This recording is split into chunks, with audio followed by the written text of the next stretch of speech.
And this is a map I used for Easter Island, or Rapa Nui. Hangaroa, which is the main town, is this little bit here. This is the airport, so it's only 5 minutes, if that. It's all to the airport. This is a very, very pleasant drive along here. Passing no end of Moai on the way to here.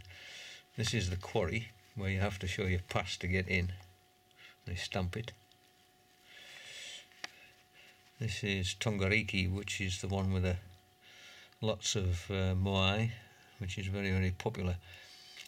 It's nice to visit in the early morning at sunrise, which when I was there was about between 7 and 7:30.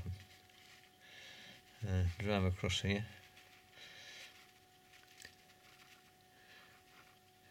It says there a poor road, but it wasn't a poor road at all. It was a good road. And along here somewhere on this little bit is this stone you blow into.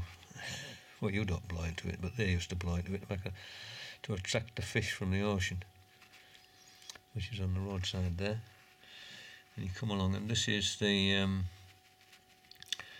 beach, and there's some moai there. Very, very popular, especially on the weekend. Parking there is very, very difficult at the weekend. They're parked all over the place. But it is a nice sandy beach. This whole area here is out of bounds to cars.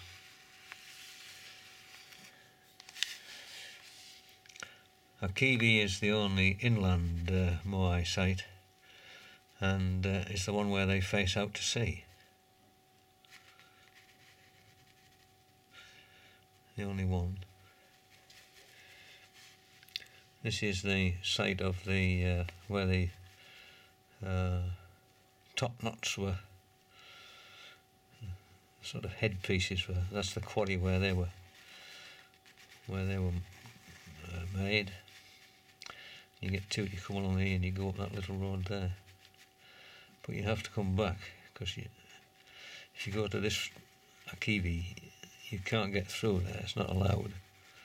So you have to come back down here. Not that that's a major problem.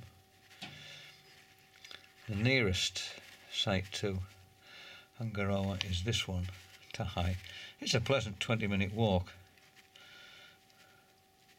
But this is slightly different to Tongariki, and this is the one you visit in the evening for sunset.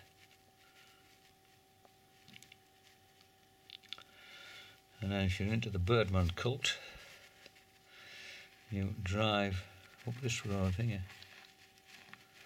to Orongo, which is the site of the Birdman cult.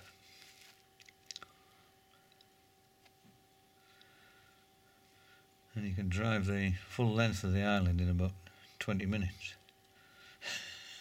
So it's not very.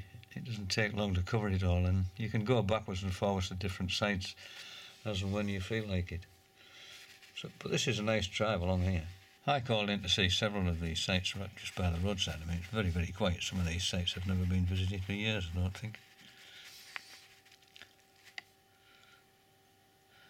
And driving was a piece of cake. This is the main beachy bit, and there's an ancient moa here which has been moai, which has been erected here. Yeah, we just have to keep off this little bit.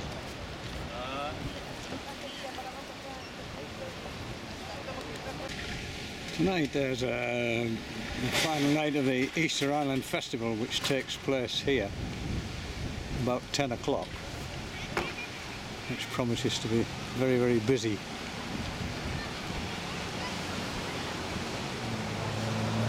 The colour of that sea, isn't it wonderful?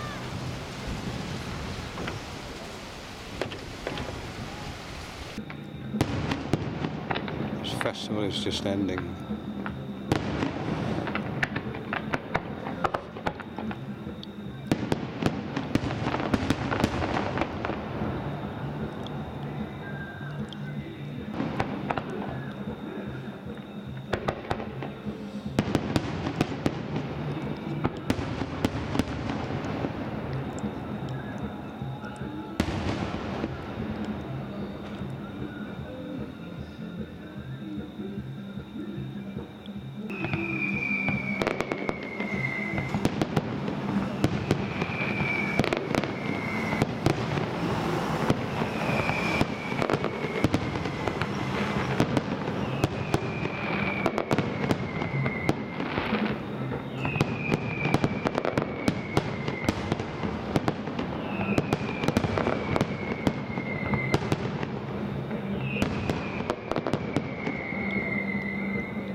was amazing. At this time in the morning. And dogs have been going absolutely ballistic. And always a reminder of tsunami here. There's an evacuation procedure. Signs everywhere telling you where to go. Well, you don't have to go very far to get onto high ground. But this is a region which obviously a tsunami would cover if it came, a big one. It's a strange sparrow-like creature. This is, there are lots of these. These sparrows are what they are. They don't really have a sparrow call, but they look like sparrows to me. There are also English-looking sparrows on Easter Island. That's pretty amazing. That looks like a house sparrow. This is Hangaroa, and there's some big waves, some nice surf. Lots of people out there surfing. They're hanging around waiting for a big wave to come in. And somebody's off.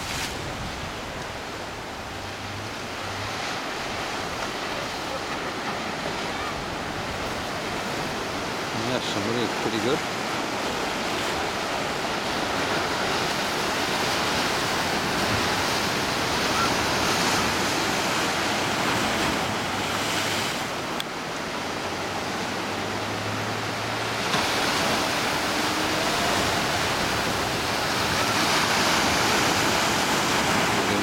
Jolly board doing a turn round, twist, whatever they call it.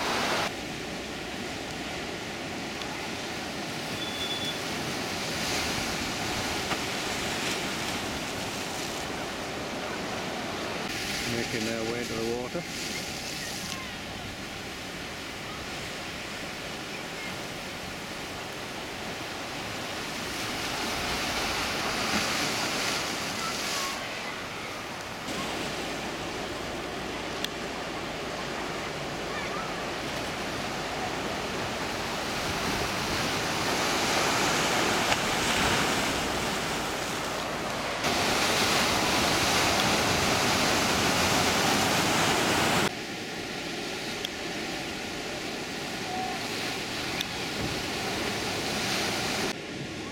This is the front at Hangaroa. There's a little pool in front here which is sheltered from the sea for youngsters to swim in. And there's a little bay just beyond those rocks there. There were 3 turtles in there the other day, swimming about. But they were disturbed by people with snorkels and they seem to have disappeared. But there's no beach as such. There's no sandy beach. And the other thing I noticed is there is no lifeguard, nobody keeping tabs on people, but there's plenty of folk around. Nevertheless, it's when you have lots of youngsters in the water, you have to be very, very careful.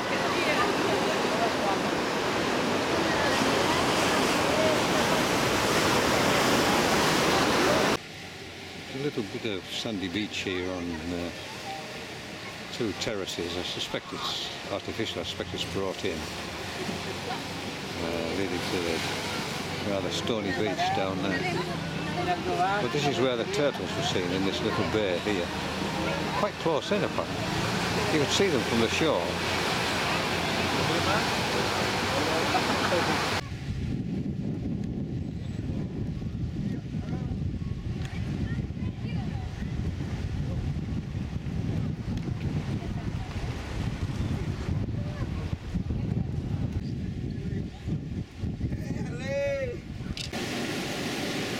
I've just come to have a lazy day's fishing, and you can see the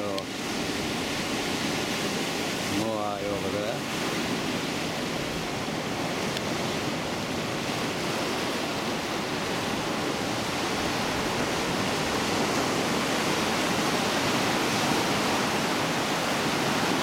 And as usual, there's Big surf here.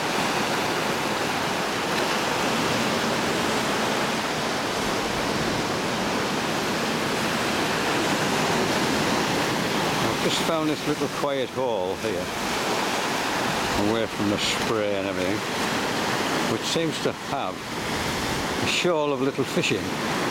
We shall just have a go at and see what we get. It'll be quite interesting.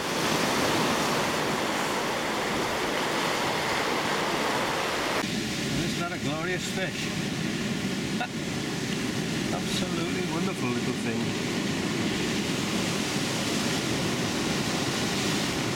Snapped a great lump of bread. Well, that's another one which is even bigger. That colour is stunning.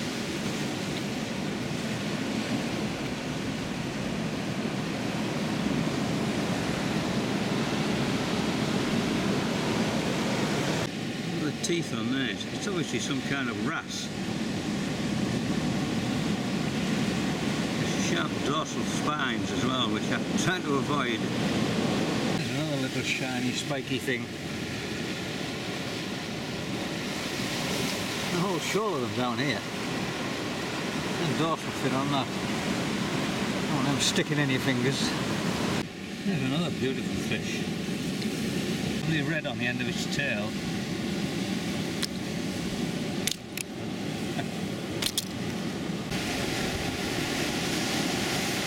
I think it might just be about time to call it a day here. The tide is coming in, and some of these breakers are absolutely enormous things. Fortunately, these rocks in front of me take the sting out of them. But that one up there would have been right over my blooming knees. So I might just grab the bread and go back up to the harbour and sit there and have a go.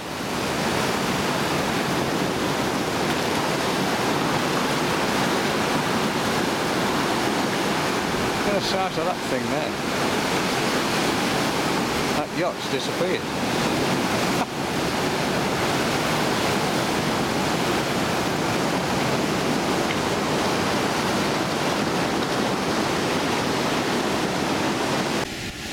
You see some petroglyphs on the rock here. Well, I was fishing this morning, but I didn't notice them. But obviously the sun being in this direction, you get that light and shade, so they show up much better. Well, I just took the new place and first cast we're in.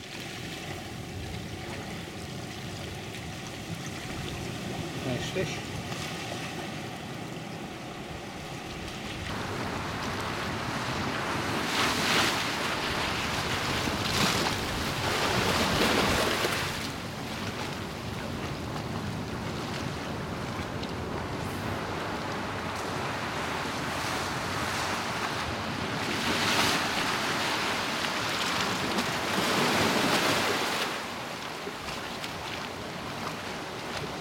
There were lots of places to eat in town, but this seemed particularly popular.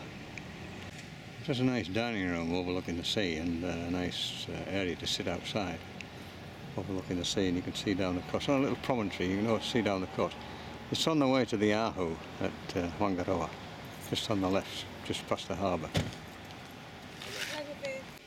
If you want to make the best use of your visit here, then you really need to hire a vehicle. Preferably a 4x4, and this Suzuki Jeep seems the most popular, and there are lots of companies rent these vehicles, but I was recommended to use this one, which is Insular, and it costs me 88,000 pesos, or 143 American dollars for 2 days, which I thought was quite reasonable. The thing you have to bear in mind is there is no insurance on this island at all. You don't need car insurance, and therefore if you damage anything you have to pay for it yourself, and they've got your credit card details just in case you think you can sneak away without. So when you pick your car up you need to make a note of any minor defects and point them out to the rental company, and they will mark them on a little sheet. and when you bring it back, I ran around the car with my video just in case there was any sort of stupid claim when I got home, but I don't think there would be. I think they're quite a reputable company. But when you read on the internet, there have been some sorry cases one way and another.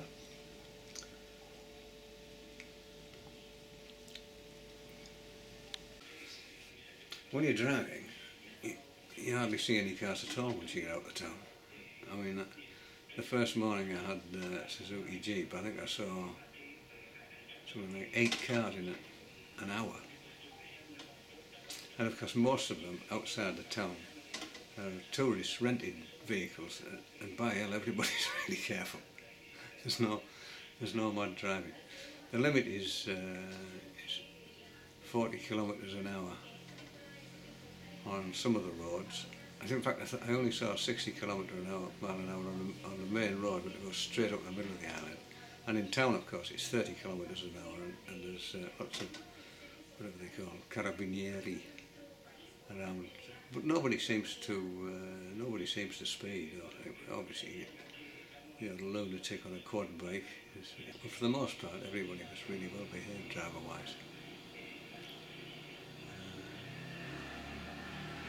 So I wouldn't have any fear of driving on the road whatsoever.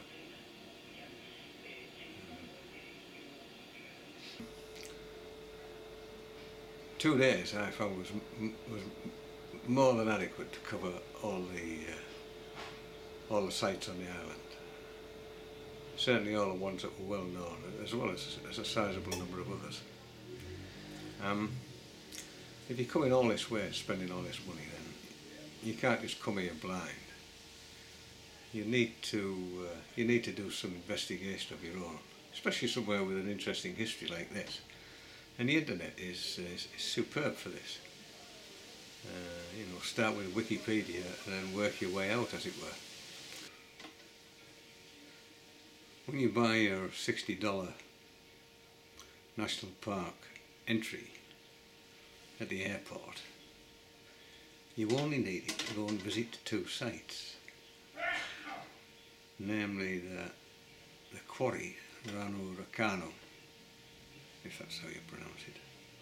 I've got a piece of paper somewhere.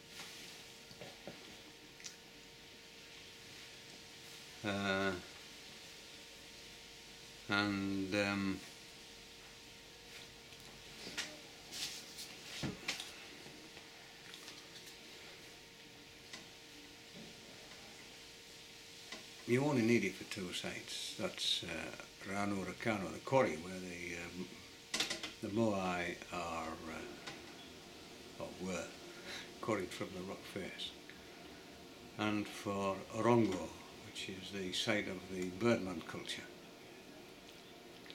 Now, unless you're interested in detailed history, then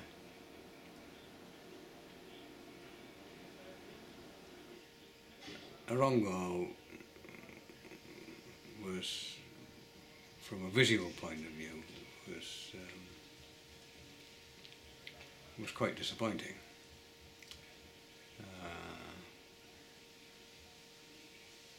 But historically, of course, it's very, very important, because it's the site of the Birdman culture, which is a fascinating thing, considering it only stopped in the 1870s.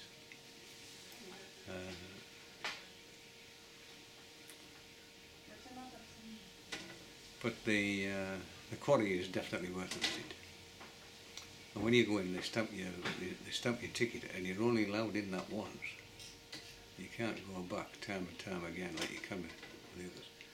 But the others, all the big ahu, the big standing moai, they're all free. They're just there. And what surprised me was they were very, very quiet. There were very few people at these places, except at set times.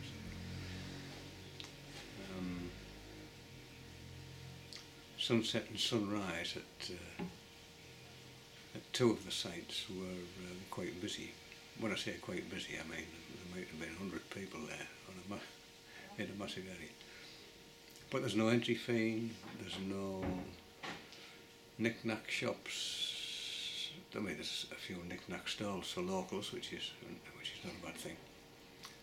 No pressure, nothing. It really is a delight to come and see them all.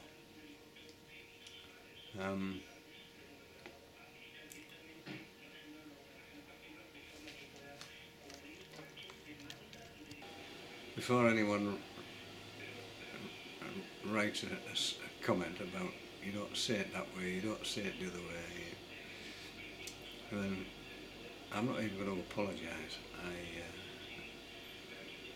My Spanish is zilch, and if I've mispronounced things, then you're just going to have to put up with it. I mean, I know I quite often call these moai moa. Well, a moa's a sort of long-legged bird, whereas these moai have no bloody legs at all. That's one thing. I could have gone back and corrected them, but it's just nonsense, really. Whether it's linguistically accurate or not doesn't matter, as long as the facts are reasonably accurate. That's all I think that does matter. And every now and then you see a sort of a hairy fringe appear in front of the lens. In fact, I'll take it off now.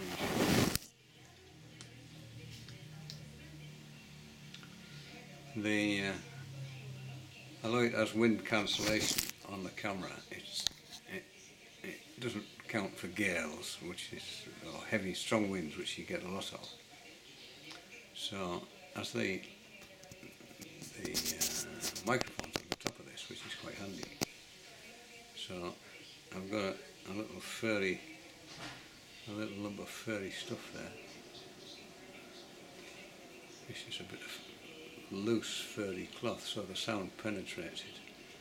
And I just hold it on the top of the camera with a laggy band, or two laggy bands for that matter. But of course, when the wind's blowing towards the lens, you get a fringe appearing. Maybe not as bad as that, but that's what you get. There's nothing you can do about it. It's either that or a load of wind noise. And some of the earlier videos on another camera which I was using, wind noise just drowned out the commentary, which was pathetic, really. So, no wind noise and you have fringe, or wind noise and no fringe. That's what it is.